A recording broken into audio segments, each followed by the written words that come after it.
Okay, now that we have our pages glued down in our interactive notebook, we're going to continue with our practice of factoring polynomials using algebra tiles. We've already gone through what the different tiles represent. You have this legend up here showing you what your pieces mean, your individual pieces represent. Notice the shading. Devon, what do you think the shading means? We got a gray and then we have a white. The gray negative? Excellent. All right, your gray tiles are going to be negative on your white paper, on your paper, okay? It will cost us a fortune to print in color, but you all get the gist. Positive white, negative is going to be your gray shading. All right, so you've got your key here. We've got an example. We're actually going to work through this example so you know how to work with the tiles that you have in front of you. You've got your product. You've got your polynomial. X squared plus 3x plus 2. You're going to pull all the pieces that you need to represent that expression. So, I'm going to pull, what's the first piece I'm going to pull, Mar? X squared. Right, so you're going to pull, describe it to me. What's it going to look like? X squared. Well, what's the piece look like? Oh, red and green. That's your x squared? I mean, blue, red and blue. Good. What color is this one going to be? For x squared, is it going to be red or blue? Very good, Jemani. Blue. All right, so you're going to have your x squared piece. Wait. You're going to pull that out of your bag. Yes. So the square, so the blue, like the blue square is square. Yep. The blue side is positive 1x squared. That's the biggest tile that you're going to deal with. Wait, so one? Okay. You need this piece when looking at this example, correct? Okay. Look at your book. Look at your book. Look right here at the first example. We're going to model this. Oh, so the square means square, X squared. Yes. So it's a variable and the S. Excellent. Yes, it is. Yes, it is. Okay. So you need the big blue piece. So you're going to pull that out of your bag. Okay, put it on your yellow mat.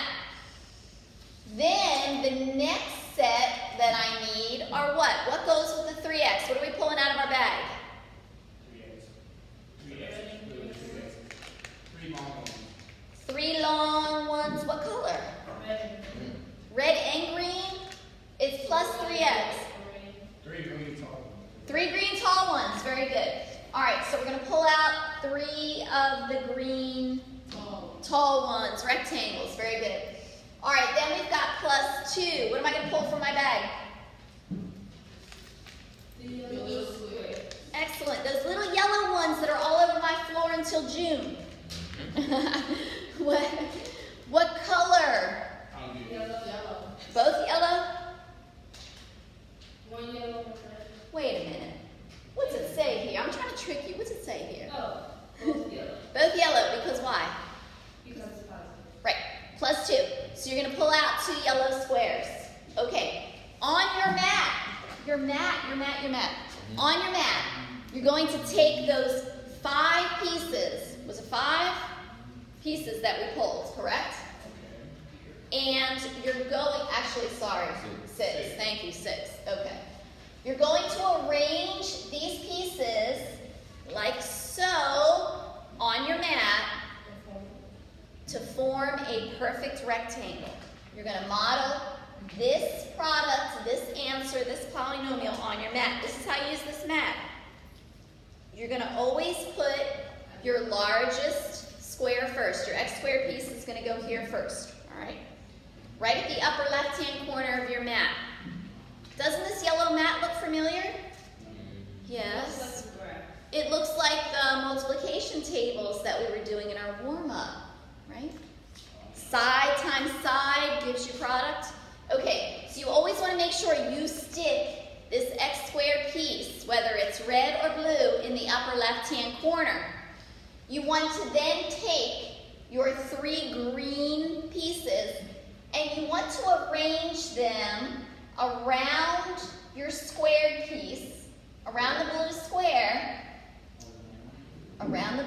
You want to arrange them so you're using every single individual piece that you pulled out of the bag, based on your problem, you want to arrange it like a puzzle so all of these pieces fit together in a perfect rectangle.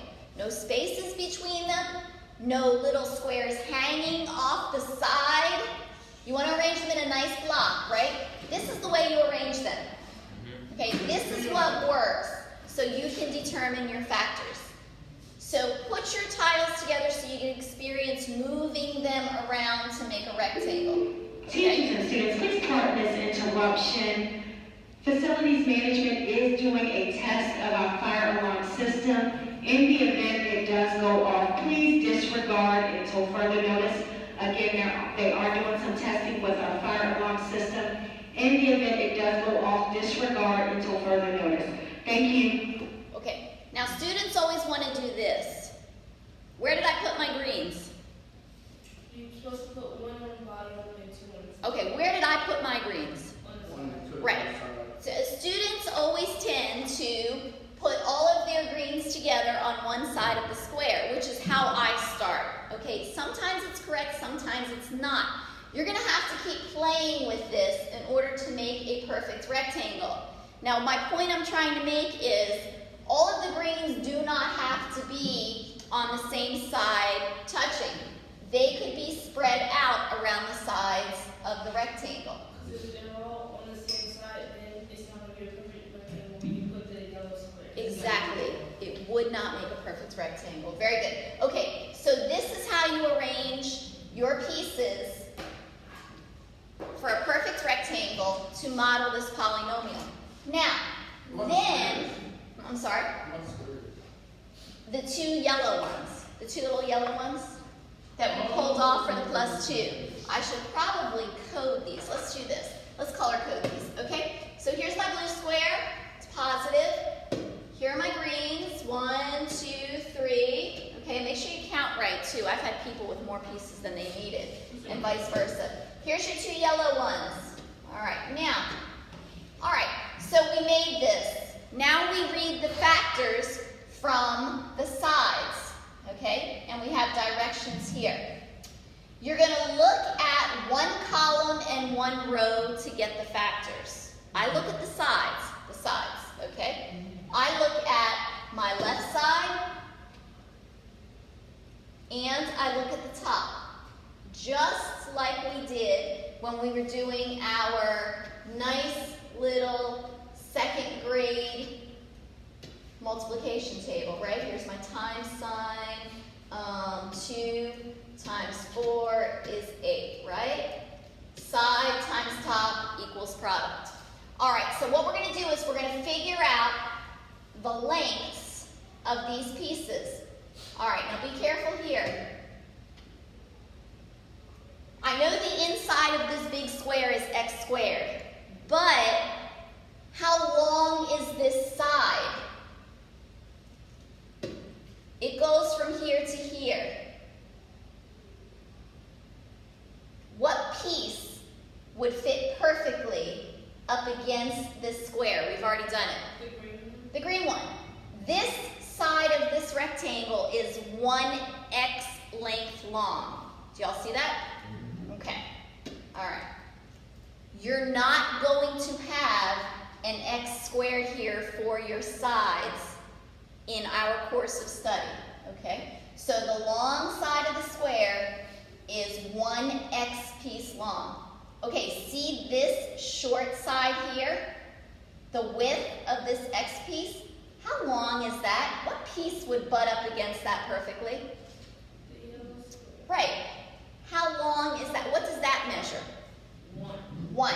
Okay, so we have x, and then we have 1. We put those together as x, Plus 4. x plus 1, right? Okay. You need a sign between your x and your constant and your number. X plus 1. Okay, now let's go to the top, all right? Let's go to the top. Let's see what the top measures. All right, so we go across the x squared piece. How long is this up here? 1x long. Okay, so it's x here, and then I've got what? 2. Very good.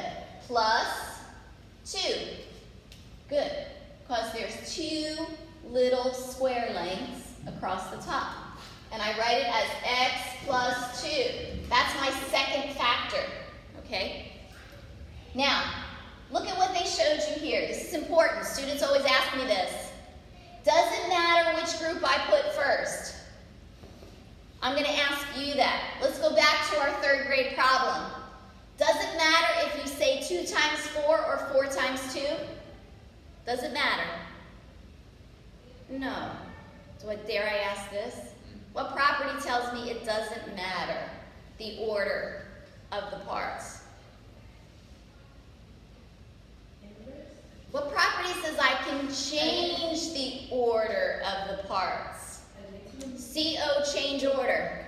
Commutative, there you go. Okay, so it does not matter which side you write first. X plus 1 can go first, or x plus 2 can go first. Doesn't matter the order of the factors when you're multiplying. You still get the same answer.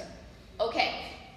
All right. Everybody good? Because we're going to practice now on our own with our tiles. Maybe. We're gonna dive in. It's the only way we can figure out if we got it or not.